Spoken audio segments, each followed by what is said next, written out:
Hello, speakers and leaders. Today we're talking about public speaking, speaking anxiety, and everything that has to do with public speaking sometimes can be nerve-wracking.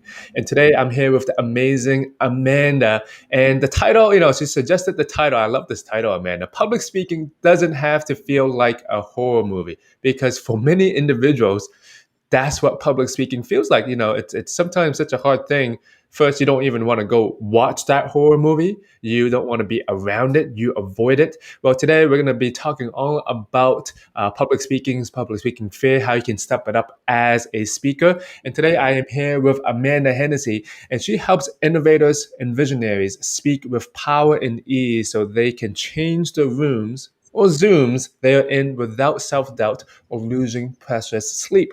She is the author of Your Guide to Public Speaking, the founder of Boston Public Speaking and San Diego Public Speaking, and the co-founder of Leap Media Training and Boston Acting Classes. She is also the host of the Building Confidence podcast. Amanda, I'm super glad to have you on today. Welcome. Thank you so much. I'm so excited to be here with you. Yes. Okay, Amanda, I'm going to dig right into the questions, okay? Because when I'm it ready. comes to public speaking fear, I'm going to play devil's advocate a lot today. Okay. Is it possible to ease or get rid of public speaking fear? Like, I'm speaking from the mindset of someone who has like, man, I hate this 100%. And that, what would you say? I would say I think that changing the relationship with those nerves is incredibly important so that we don't think all nerves are bad. All nerves means I'm going to fail. We don't have to have a totally negative narrative about sensations our body is giving us. We can really have a better relationship. And I think what I love seeing in clients is seeing when ooh, I had fun. I felt energized. I felt a little bit of the butterflies, but that was okay. It gave me the adrenaline I wanted to be alive and awake. And so I don't know that I'm always encouraging people to think that the only way you're going to be successful is if you're completely calm. I think that's really a lot of pressure to suddenly be very calm. And I don't know that we want to see people perform who are completely calm all the time. This might not be as inspiring as we might want. Yeah, that's a great point. So, Amanda, when you were saying change the perception, what do you mean by that?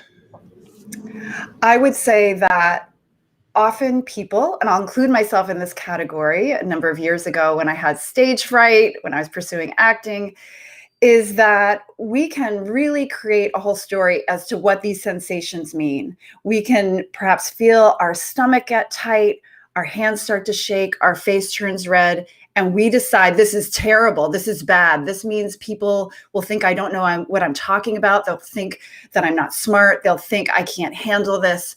Oh my gosh. Oh my God, my hands are shaking. So we're becoming nervous about being nervous. And what I like to recommend to people is that if we can accept what our body is doing, then it's not going to freak out as much. It's going to start to settle. If we suddenly have it be that, okay, it's okay that my hands are shaking a little bit. That's all right. It doesn't have to mean anything. And it's probably going to start to calm down when we accept what those sensations are instead of fighting what they are and telling ourselves a horror story about it as to what it means. And so that's what I mean by that, Kit. Does that help explain what I meant? Oh yeah, that's great. That's great. So Amanda, can we take it kind of like step by step? If someone is working with you, or I'm saying, oh man, I don't like public speaking, I have anxiety. What's the very first few things that they can do or look into? All right. So I would say, I would ask about what they're going to talk about and why it matters. I really love to hook people into why they're doing things.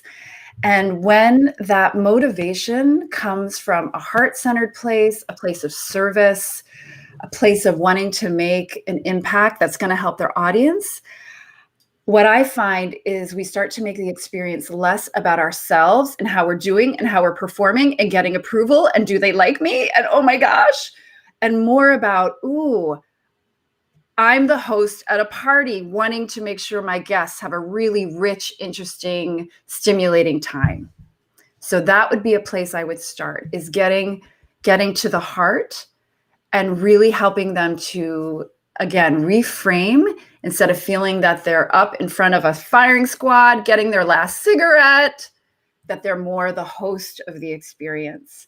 And it's really not about them. It's about sharing an experience and creating a great experience for their audience.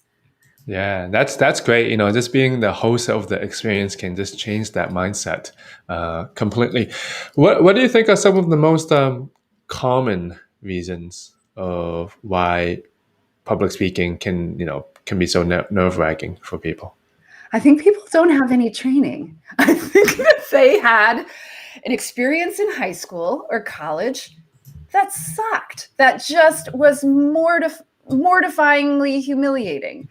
They were told they had to give a topic and perhaps they didn't prepare, or they probably just didn't even know how to prepare. Because it's one thing to know a lot of information. It's another thing to know how to share it in a way that makes your audience want to listen. It's another thing to know how to manage the stimulation in the room.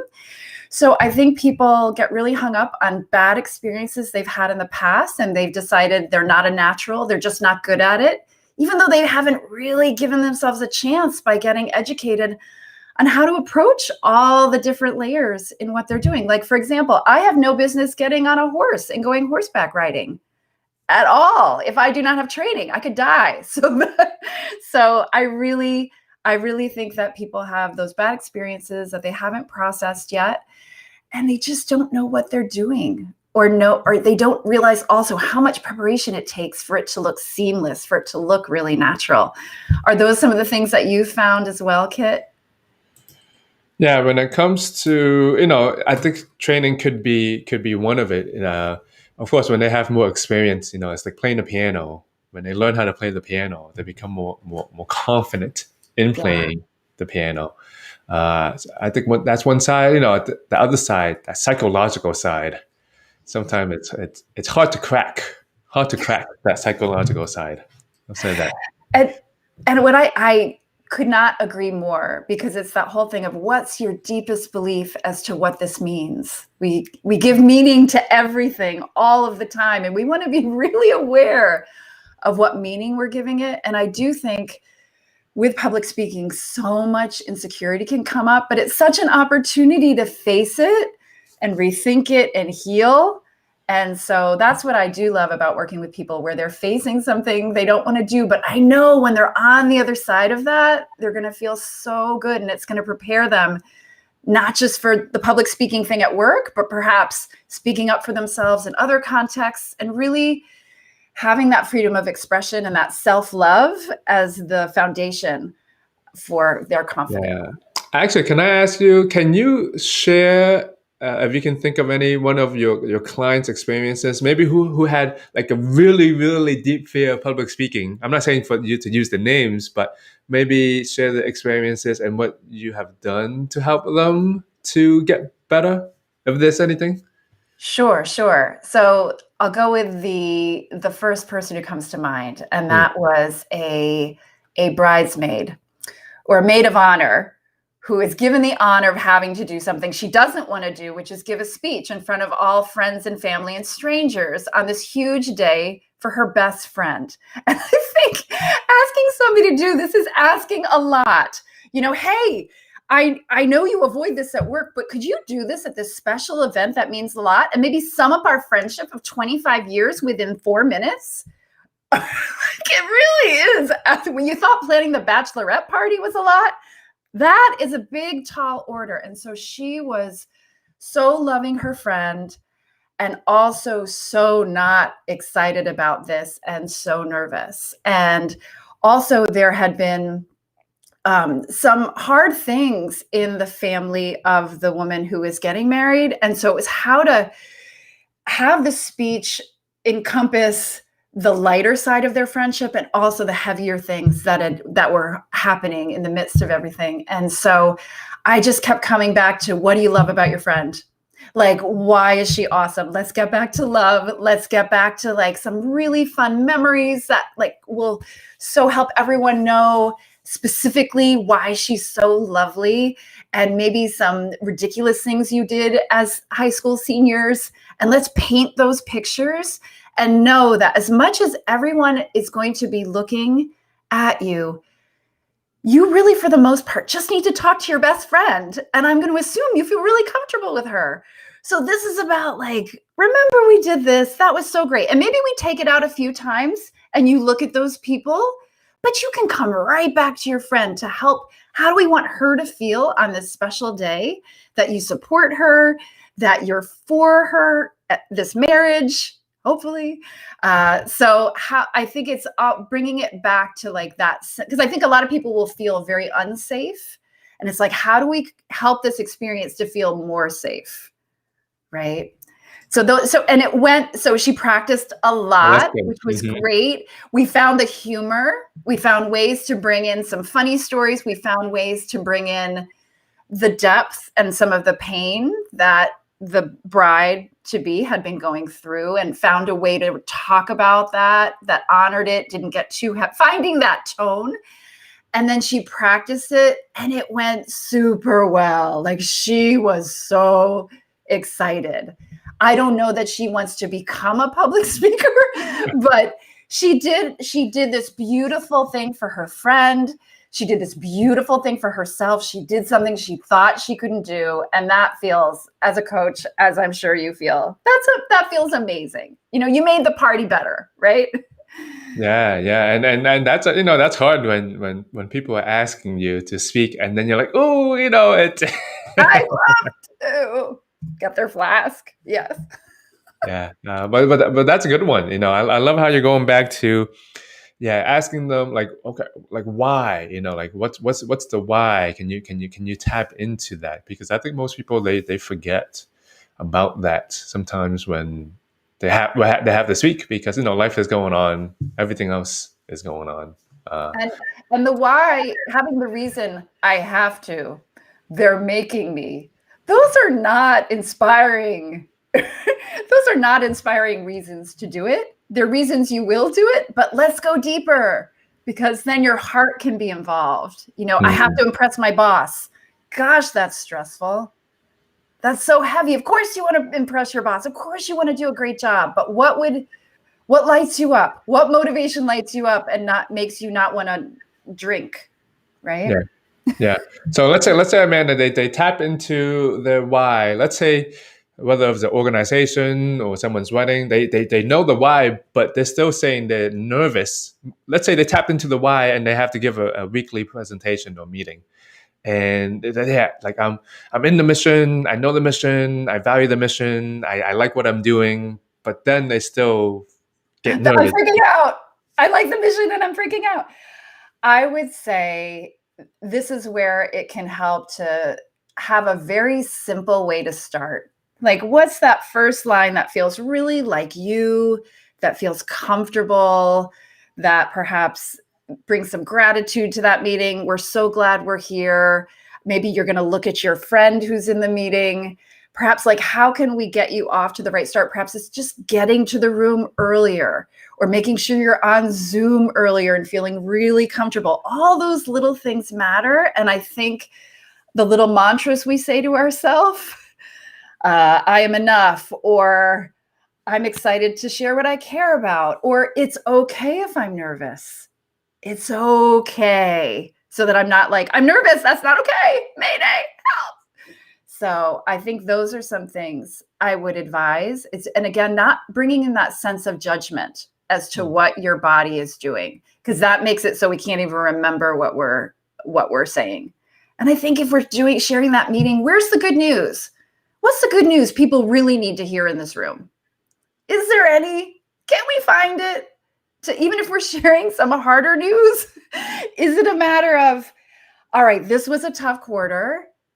This is the harder thing to share with you all, but I know how capable you are. And I know that we can make this better, but we have to talk about what is not going well. How can we frame it so we're not like, I hate this and I have to share terrible news, right? So those are some thoughts. A question for you, as I'm thinking about this, let's say people are reframing, How long do you think it takes for people to maybe switch over from being nervous to being excited about nervousness, or maybe ease the anxiety? What would you say? I think that really depends on the person. I've seen some people have aha moments that happen pretty quickly and something just clicks. And I've seen other people where it takes more time and more self-care and more practice. And it just continuing to build into that mindset and perhaps that ritual before you talk. So we just start to let go of any old thoughts about the old ways we used to think about it. So I think it really depends on the individual. Mm, mm. Do you have any examples? Because we're talking about like old ways of thinking, new ways of thinking. Do you have any examples of how people can treat like the old way of public speaking and maybe the new way of thinking of public speaking? Sure. This is where the title that I thought would be fun to use for this, like it doesn't have to be a horror movie, is thinking about what is the experience? What do we want it to feel like? I think an adventure movie is a much more fun thing. Even a romantic comedy might be more fun. But if we can think, okay, that was the horror movie version of me, the one who was terrified, scared of being killed, wanted to hide under my bed, could not sleep, felt haunted, and wanted to run away. We can think, okay, that's the horror movie version of my framing of this. I actually want it to feel like an adventure. Okay, what does that include? That actually still includes a little bit of the heart beating fast. The palms might get sweaty because something is at stake. Something exciting is at stake. We're going for some big goal. So if we can think kind of viscerally with our whole body, mind, and heart, I think that can be helpful with that framing. And if we can really observe those older thoughts and simply know they're just habits. They're habitual thoughts that you've had for a while. That's all they are. Okay. And you can learn new things. You have learned new things. You used to believe this. It's how to watch it and say, wow, I have a choice. I don't have to believe this. I don't have to attach to the way this used to feel. I want to feel these new things. Perhaps we're going to play music. I think body language can be a way also. Taking up more space, walking with some spring in our step can help us get energized to feel different so that we start off feeling differently and it goes into a different experience. But I'd say to wrap that up, that very long sentence I just said, I would say awareness and not judging the old way we did it, just having compassion for that person who that was all they knew. And now you have new information. So we're going to move into a different way of framing it. Did you used to not like public speaking? I think public speaking for me has always felt like teaching, and that's always come really naturally to me. So I think that's been fine. For me, I dealt with a lot of stage fright as an actress. I became very perfectionistic and I was getting my master's and I was getting terrible stomach aches and thought I was getting food poisoning. But no, it was stage fright. And I thought, I'm getting all this training, I'm investing all this time and money, and I'm not enjoying this. This is not good. This is not fun. What has happened? Where did my joy go? So I really had to unpack, what was I thinking? Not like what was I thinking, but more what was I thinking? What was my belief system around what performing meant? What did it used to mean? And then when did it begin to feel terrible? And what were my belief systems about nerves? How was I handling nerves? Had anyone told me how to handle nerves? Not really, to the extent that I would have liked. And so that was really where I started to go much more deeper into mindset, awareness, mindfulness, with understanding how I ticked, what was happening for me with performance, and then started applying that to my clients. So getting back to mindset, what were some of the things that you used to believe when it comes to performing or public speaking versus what do you believe now? Okay, great. So I would say it was more ego driven in terms of, and my self-worth was much more wrapped in my performance. Like, how did I do? how did I do? I was just more, my identity was much Hmm. more in the result of how did I do? Did you like it? What did you like about it? So it's fun to be married to someone like that. They're like, what did you like? Did you like what I did in act 2? How about act 1? What about that second? It's just a little needy and desperate. But it was just, I was putting and I do love that I can get really into things, but sometimes you get a little too into it and you get too wrapped up, and that took the joy out. It's entertainment. It's playing pretend, okay? So I think now with performing, I want to have fun. I want to be truthful. I want to, that's the acting side of it. So for public speaking, I'm excited to help people feel better. I'm excited to help people. It's so much more about service. And if I suddenly spill an entire thing of water over myself as the public speaking workshop leader, I am okay with that. If I am not perfect, if I stumble, it's okay. I'm wanting you. I want my audience to not be freaking out and so scared and missing out on opportunities, missing out on leadership experiences or raises, all those things, speaking up at their friend's wedding. So I think for me, it's so much about how can I help others? And then it becomes not about me. It's more, how can I help them and have a good time doing it and help them to lighten up and love themselves more and believe they can do it. Yeah. So are you saying, Amanda, that before, let's say, something wrong happened, you would say, okay, maybe you were looking into that perfectionism side and say, oh man, this is so. So how did you make that shift personally? If anything, I don't know, it could be a long time, but like, how do you think you made that shift from The where you were? perfectionistic, yeah. Yes. Yes. I think I really could see when I watched myself, the tension in my face and my body. I could see like there was a strung out quality, which wasn't so fun. Now, the thing is, I would be cast often as those characters. So there were ways that served me. But then I think for me, it was a matter of really changing my intention to, it's okay. Like I have worth. I think the mindset is like I release the need to prove my worth. Like I have worth, period, before I do this performance. I have worth after I do the performance. And I said some things and they entertained or they educated or they inspired. Hopefully they landed and we're all going to live if they did not. Okay. I think it's taking what I do seriously, but not too seriously where it feels really tight. Yeah. Yeah. Well, that's great to hear. Well, I'm glad you made that shift, and now you're Oh thinking my, like this, and oh now you're my helping gosh. other people become better speakers. Me too. It's a much more fun way to live. Again, to care, to give it our all, but not to make it our identity, not to make it our all of who we are. Yes. Amanda, if people are loving this conversation, where can they go to keep on following you to become a better speaker? Sure. They can find me on my website, Boston Public Speaking or San Diego Public Speaking. And then also I'm on Instagram, Amanda G. Hennessey, Hennessey, just double all the letters. And I'm also on LinkedIn, Amanda Hennessey, and Facebook, Boston Public Speaking. So those are all the places. All right. Amanda, the time is just flying by today. Any last words before we go for the day? I think it is worth it to push yourself, to get out there. If your dreams of how you want to impact the world, how you want to make a difference, really require you to speak, I'd say get help for it. Like you can have a better experience of it. If it's something that's tormenting you and you're losing sleep and freaking out, it really can change. So I would just say, seek out the help you need. It's worth it. Your dream is worth it. That's what I say.